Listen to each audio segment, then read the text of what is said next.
নমস্কার, Bengali Mrs চ্যানেলে আপনাদের সবাইকে স্বাগত জানাই। বিয়ের পরে এই ১ম আমাদের কোথাও ঘুরতে যাওয়া। আর ঘুরতে যাওয়া নিয়ে আমি তো খুব এক্সাইটেড ছিলাম। কারণ বিয়ের পর ১ম বার সবার সাথে একটা ঘুরতে যাওয়ার আনন্দ আলাদা। তো আর আমার হাসব্যান্ডও কিন্তু ভীষণ এক্সাইটেড ছিল। আপনারা দেখতেই পাচ্ছেন। ও কিন্তু খুব খুশি অনেকদিন পরে বাড়ি থেকে ঘুরতে বেরোচ্ছে। আর তো অ্যাকচুয়ালি আমরা গিয়েছিলাম পুরীতে।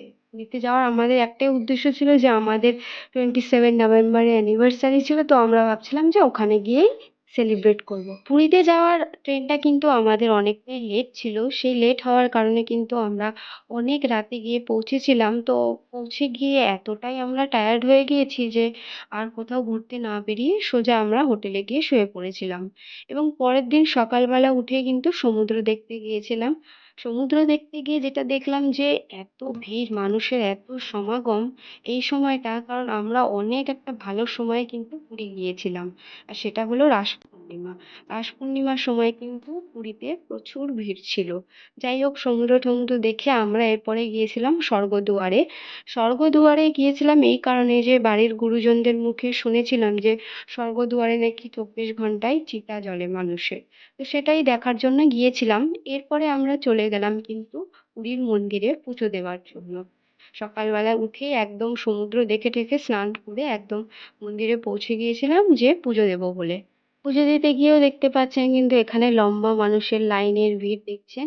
আর এই যে দেখছেন যে হলুদ রঙের টেন্টের মতো করা আছে লম্বা লম্বা, একদম এটা কিন্তু অনেক দূর প্রান্ত পর্যন্ত এরকম হলুদ হলুদ রঙের একদম টেন্ট মতো বানিয়ে দিয়েছে। এখানে যারা দর্শনার্থী আছে, যারা পুজো দেবে, তাদের জন্য কিন্তু এই জায়গাগুলো বানানো হয়েছে যে একের পর এক সবাই লাইন দিয়ে কিন্তু মন্দিরে ধীরে ধীরে একটা একটা করে টেন্ট পেরিয়ে দেখবে। কারণ হচ্ছে এতটাই ভিড় ছিল যে একজনের গায়ে আরেকজন যাতে না চাপা পড়ে বা কোনো রকম সমস্যা ও শৃঙ্খলতা যাতে না হয়, সেই জন্য কিন্তু এই শৃঙ্খলাবদ্ধ নিয়মটা করা হয়েছে। যাই হোক, এটা দেখে কিন্তু খুব ভালো লাগলো। কারণ অনেক বয়স্ক মানুষরাও কিন্তু এখানে রয়েছে। তাই এরকম একের পর এক লাইন দিয়ে কিন্তু আপনাকে মন্দিরে ঢুকতে হবে। এরপর যাই হোক, আমরা পুজো দিতে গিয়েছিলাম কিন্তু ঠিক পুজো দিতে পারিনি, কারণ এতটাই ভিড় ছিল। আর তারপর সন্ধেবেলায় সমুদ্রের ধারে চলে আসলাম। সমুদ্রের ধারেও দেখতে পাচ্ছেন অনেকটাই ভিড়। এখানে অনেক রকমের মাছও রয়েছে। আর দেখতে পাচ্ছেন মাছগুলো কিন্তু দেখতে খুবই ভালো লাগছে। বলে না, বাঙালি কথাই আছে ভাতে মাছে, তো বাঙালি হয়ে মাছ দেখে লোভ লাগবে না এমনটা তো হয় না। তো দেখতে পাচ্ছেন অনেকই কিন্তু মাছের দোকান এখানে রয়েছে আর নানান রকমের সামুদ্রিক মাছ কিন্তু এখানে রয়েছে। তাই আমরাও এর মধ্যে থেকে চিংড়ি মাছ দেখে আমাদের ভীষণ লোভ লাগলো, তো আমরা ১ প্লেট চিংড়ি মাছ নিয়ে দুজনে মিলে খেয়ে নিলাম। আর বাবা-মা আসেনি, কারণ ওরা একটু টায়ার্ড হয়ে গিয়েছিল, মন্দিরে অনেক ভিড় ছিল। সেই জন্য ওরা কিন্তু রুমেই ছিল। তাই আমরাই সমুদ্রের ধারে বিকালে আসলাম আর মাছ দেখে ১ প্লেট কিন্তু দুজনে মিলে মাছ নিয়ে খেয়ে নিলাম। ১ প্লেট মাছে কিন্তু আপনাদের চিংড়ি মাছ যেহেতু নিয়েছি, তো ১ প্লেট মাছে ওই ৬টা মতো দিয়েছিল, ছোট চিংড়িটা মানে মিডিয়াম সাইজের চিংড়ি। আর যদি বড় চিংড়ি নেন তাহলে কিন্তু দুটো ১০০ টাকা, মানে ৫০ টাকা করে পার পিস পড়বে। আর এখানে দেখতে পাচ্ছেন কাঁকড়াও রয়েছে, নানান রকমের মাছ রয়েছে আর লোক কিন্তু খাচ্ছেও প্রচুর। মানে সবাই দেখুন মাছের দোকানে, মানে মোটামুটি সব জায়গায়ই মাছের দোকানে কিন্তু ভিড় আছে। আর এই দীঘা বলুন আর পুরী বলুন, এই মাছগুলো কিন্তু একমাত্র বাঙালিরাই কিন্তু খেয়ে থাকে। দেখবেন সমস্ত বাঙালিরাই কিন্তু মাছের বাজারে ভিড় লাগায়। আর মাছগুলো দেখুন বেশ সুন্দরও লাগছে দেখতে, না? মাছগুলোর উপরে একদম আলো পড়ার সঙ্গে সঙ্গে আরো বেশি দেখতে রূপোলি লাগছে। এরপর আমরা চলে আসলাম পুরীর বাজারটা, যেখানে কিনা সবজি বাজার পাওয়া যায়, নানান রকম গ্রসারি আইটেম। আর মানে যারা টুরিস্ট আছে তাদের জন্য এই বাজারটা বিশেষত, কারণ এখানে সব রকমের জিনিসই কিন্তু পাওয়া যায়। দেখুন, কাগজের থালা, গ্লাস, কাপ, প্লেট, তারপর সকালের ব্রেকফাস্টের জন্য পরোটা, তরকারি, এছাড়াও প্লাস্টিকেরও প্রচুর জিনিস এখানে দেখতে পাবেন। মানে এটা বলতে গেলে টুরিস্টদের জন্যই এই বাজারটা মূলত। আর এখানে কিন্তু সবজিপাতি, ফলমূল, এছাড়াও চাল, ডাল, চিকেন, মাংস, সব রকমের জিনিস কিন্তু আপনারা এখানে দেখতে পাবেন। আমরা তো সকাল সকাল চলে আসলাম মাছের বাজারটা দেখতে। আমি তো ভেবেছিলাম যে মাছের বাজারটা একটু বড় হবে, কিন্তু দীঘার তুলনায় এখানের মাছের বাজারটা কিন্তু আমার একটু ছোট মনে হলো। আর আমরা কিন্তু যে সময় গিয়েছিলাম সেই সময়টা কিন্তু রাস পূর্ণিমা চলছিল, কারণ যেদিন আমরা মাছ বাজার দেখতে গিয়েছিলাম একদম সেই দিনই কিন্তু পূর্ণিমা ছিল। সেই কারণে কিন্তু অনেকটা বেলা হয়ে যাওয়াতেও কিন্তু মাছ কিন্তু খুব একটা বিক্রি হয়নি, কারণ ওই দিন কিন্তু সবাই নিরামিষ খেয়ে কিংবা সবাই উপোস করে তারপর কিন্তু মন্দিরে পুজো দিতে যাবে। তাও কিছু কিছু লোক আছে যারা ঘুরতে এসছেন, ট্যুরিস্ট, তাদের জন্যই মূলত বাজারটা। তো তারা কিন্তু ঘুরছে এবং মাছও কিন্তু মোটামুটি কিনছে। এরপর কিন্তু একটু বেলার দিকে আমরা চলে আসলাম সমুদ্রের ধারে। আর সমুদ্রের ঢেউটা কিন্তু খুব বেশি ছিল, কারণ সেদিন পূর্ণিমা ছিল। সকাল থেকেই কিন্তু প্রচুর বড় বড় ঢেউ কিন্তু সমুদ্রে দেখা দিচ্ছিল। এরপর সমুদ্রে স্নান করতে গিয়ে আমরা কিন্তু একটুখানি ডাবের দোকানে গেলাম, কারণ ওখানে কিন্তু অনেক ভালো ভালো ডাবের দোকান আছে, আর লোকজন কিন্তু সবাই ডাব কিনছে এবং খাচ্ছেও। তাই আমরাও কিন্তু একটু ডাব খেলাম, কারণ সমুদ্রের ধারে আসবো আর একটু ডাব খাবো না, এটা তো হয় না। আর তারপর কিন্তু দুপুরে লাঞ্চ করতে আমরা চলে গেলাম হোটেলে। এর মধ্যে কিন্তু আমাদের একটা ব্যাড নিউজ এসেছিলো যে আমাদের কোনো এক রিলেটিভ তিনি মারা গেছেন। তো সেই জন্য কিন্তু আমরা একদম ভেজ খেয়েছি। যে কদিন ছিলাম 6 দিন মতো, সব দিন কিন্তু আমরা ভেজ খেয়েছি। এরপর কিন্তু আবার আমরা সমুদ্রের ধারে সন্ধেবেলায় চলে আসলাম। সমুদ্রের ধারে সুন্দর সুন্দর দোকান বসেছে অনেকগুলো, কিন্তু অনেক দোকান, ছাতার বড় বড় ছাতার নিচে কিন্তু দোকানগুলো বসেছে।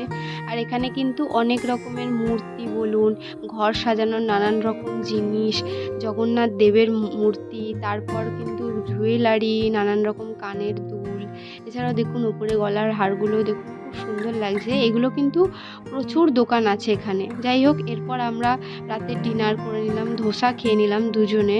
আর মা বাবা কিন্তু রুটি খেয়েছে, কারণ ওরা ভেজ খাচ্ছে, আমরাও ভেজই খাচ্ছি, কিন্তু ওনারা রাতে রুটি খাবে। তারপর একটু ঘুগনি খেলাম।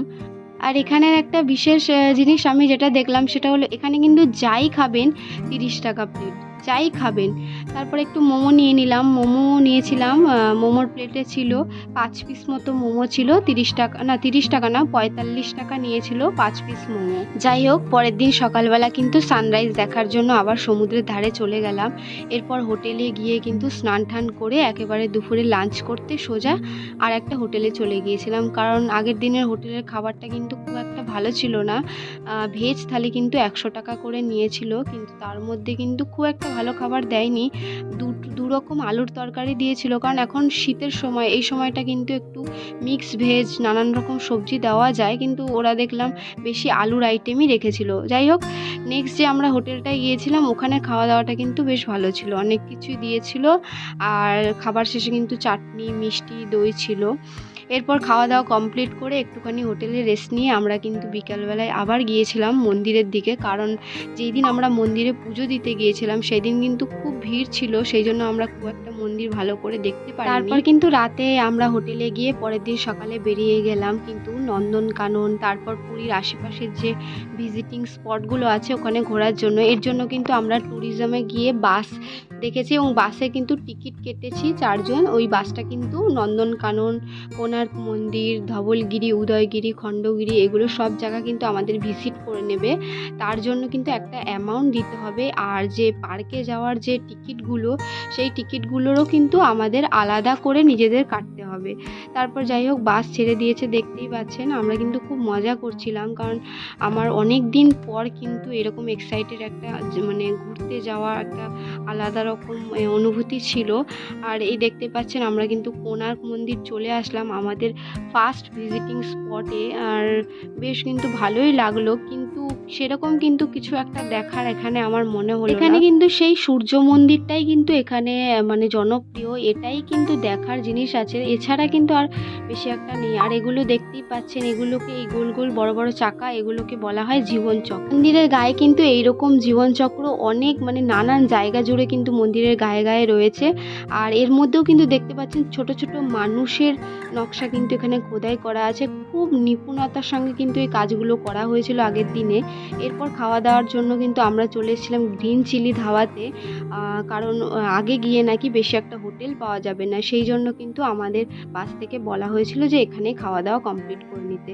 কিন্তু টাকা অনুযায়ী কিন্তু খাওয়া দাওয়ার মান কিন্তু সেরকম একটা ভালো ছিল না, কিন্তু কুমড়োর তরকারি দিয়েছিল যেটা কিনা আমার একেবারেই পছন্দ না। যাই হোক, তবুও খেলাম। সকালে খাওয়া দাওয়া কমপ্লিট করে কিন্তু আমরা বেরিয়ে গেলাম নেক্সট ডেস্টিনেশনের জন্য।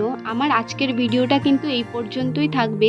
পরের ভিডিওটা দেখার জন্য অবশ্যই চ্যানেলটিকে লাইক এবং সাবস্ক্রাইব করবেন, আর বেল আইকনটি অবশ্যই প্রেস করবেন। তো দেখা হচ্ছে পরে।